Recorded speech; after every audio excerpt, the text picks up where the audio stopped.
Hello everyone, Giltar here with a response to Kawa Pen 2's video titled Kawa Asks a Question, Male or Female. And his question is basically, for YouTubers in general, do we think that women or females have inherently more subscribers, or maybe more of an advantage in that respect? Now he posed this question as a general, YouTube related question, not so much hobby related. However, the women he mentions, Prime92, Misaki Lee, and Yummy Pixels, are all sort of hobby related channels. They have something to do with this stuff that we're interested in general. And by we, I mean the people that Kawa Pen 2 is addressing for the most part, because his channel is hobby related, and I would imagine the vast majority of his subscribers are there because they have hobby interests. So I'm going to answer this in two parts. The first part will be just general, in YouTube in general. Do I think women have more subscribers? And then the second one will be the same question, but for hobby-related channels. Even though Kawa Pen 2 didn't ask for it, I'm only bringing it up because the female users he mentions are basically running hobby-related channels. So for part one of my answer, I think no. I don't think women inherently have more subscribers. I think, however, that it's not a black and white question and answer scenario. There are many factors that I consider to be part of the situation. First of all, I think women in general on YouTube do have an initial advantage because of the fact is they do have a curiosity factor, because a lot of men come to YouTube. I would say at least half, if not, I wouldn't say it's like a 90-10 ratio, but I'm saying more maybe 60-40, 70-30 of male to female ratio in general for YouTube, consistent YouTube viewing. And so with that in mind, I would say just simply by being a female and running a YouTube channel, because there are so many men around, you immediately draw some interest. And in the short term, you get interest, you get some exposure, and you may get more subscribers because you're female. But over the long run, over the entirety of someone's time here at YouTube, does that get them more subscribers? I would say no. I think it's an even playing field, male or female. It comes down to your channel's content, how you present it, and how much exposure you get in general. If people know about you, that immediately increases your chances, whether you're female or male, to get subscribers. A lot of people don't subscribe as if they're really putting a lot of thought into it, to be honest. They're thinking, this person offers something interesting, I think I'll want to check them out again in the future, therefore they click the subscribe button. It's not like people are thinking, I'm going to make a long-term commitment to a channel that I must watch every video. I'm pretty sure a lot of people have a lot of subscriptions that are mainly decided upon at a whim. And so just the weight of having subscribers in general, I don't put a lot of value into. Even for people who have hundreds and thousands or even millions of subscribers, because there are a couple of people out there like that I know of, more often than not, the stuff that they offer on their channel is pretty disposable. Not to say one is more important than the other, but I'm talking about just pure entertainment video content that people just put up because it's funny or whatever, that they like, they enjoy it, and other people enjoy it too. I mean, that's the fact of the matter is, again, I'm looking at it with several aspects, several factors that I'm considering. So again, short answer is I don't think females or women get inherently more subscribers over the long run, even though initially they may get quite a few subscribers out of interest and curiosity. But really, over the long run, it comes down to quality of content on their channel, and again, how much exposure they get. Because I've seen a lot of male and female channels that have good stuff going on, really interesting things, but they just don't have a lot of subscribers. It has nothing to do with their gender. It's just, I think, partly due to lack of exposure. I mean, to me, exposure is the number one thing that will get some of these subscribers. Because for me, if it wasn't for people like Versus Z and Tools for Toys bringing attention to my channel, I wouldn't have anywhere close to half the subscribers I have, to be honest. And I'm nothing special. I've only gotten subscribers because of word of mouth from influential people in this area that I'm interested in, hobby products.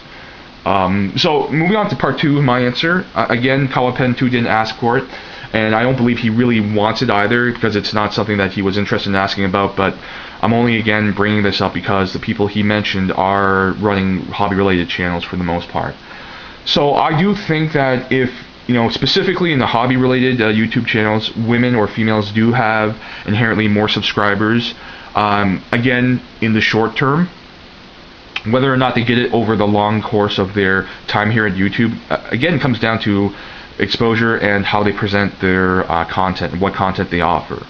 For example, Prime92, she's just simply a prolific reviewer. She has a lot of reviews, and whether or not she's female has nothing to do with it. I think it's the fact that she has a lot of reviews going on. She provides content regularly, and so it's a combination of just good reviews and consistently delivered reviews. People can depend on her to put out a review at least once a week, I'd say.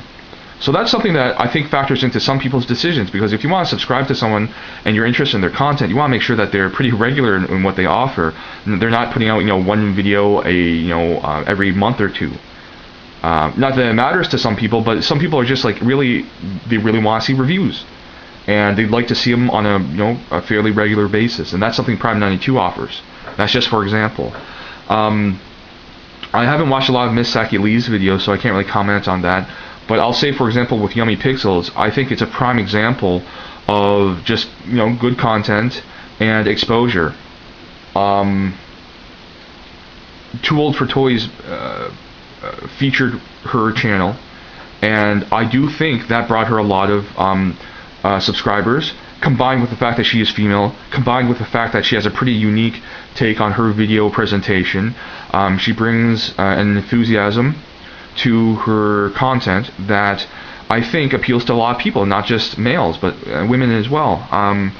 The thing is that we're, in hobby-related channels, we're dealing with, for the most part, toys, model kits, action figures, video games, animation, whatever. For the most part, these are pastimes, leisure activities and products that people only go to because they want to have fun. And when you have someone like Yummy Pixels who presents it in sort of an enthusiastic manner, that helps draw people in and keep them there, thus gaining subscribers.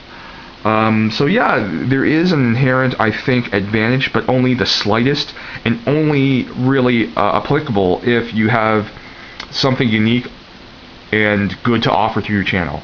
You can't simply just be a woman and put up a YouTube channel and immediately just get swamped with subscribers. You could be a female YouTube account holder and just put out 1 or 2 videos and have junk videos, and you may get some subscribers, but it's going to dry up really quick, and you're not going to get subscribers consistently over a period of time. And that's the most important thing. If you are concerned with subscribers, it's about the long run. And so those are my thoughts on the topic. I want to thank Kawa Pen 2 for asking this question, because it's something that I'm sure a lot of us have been thinking about, at one time or another. It's something that I've considered before, not really for hobby-related channels, but just for the fact that I see a lot of really odd channels here at YouTube that are run by women that get a lot of subscribers. But at the same time, I see a lot of junk channels run by men or women that get a lot of subscribers because they have, to be frank and to be blunt, the content is just basically full of dick and fart jokes. It's really just junk. And if you can like it, I enjoy that kind of content and humor from time to time. But in my opinion, it's junk content. I mean, that's what it is, and it's not bad to like junk. I mean, junk food. It's not good for the body, but it brings enjoyment to people. I mean, I'm not saying it's good or bad. I'm just saying that's how I view it. And so, to me, it's not so much male or female that brings more inherent subscribers. It's the fact that, why is YouTube, for the most part, such a cesspool at times for mindless content? And it's not about, again, criticizing the enjoyment of it. It's just the fact that so many people indulge in this so frequently that they're subsisting on a diet of junk content. And at the same time, there's some really great channels here, really great content that provokes thought that people just don't get into. But that's another topic entirely. So that's my long video response. Again, thanks to KawaPen2 for this question. I think it's a great question that people should consider. People shouldn't shy away from these kinds of questions because they might find it distasteful or they don't want to offend people. If you really want to be honest, we should discuss things. As long as we have intelligent discourse, there's nothing to fear. So again, that's my answer. Thanks to KawaPen2. If you have a response, please go to his video, comment on his video, respond to his video. Don't respond to mine because I'm just doing a response to his. So thanks for watching. I'll see you guys next time.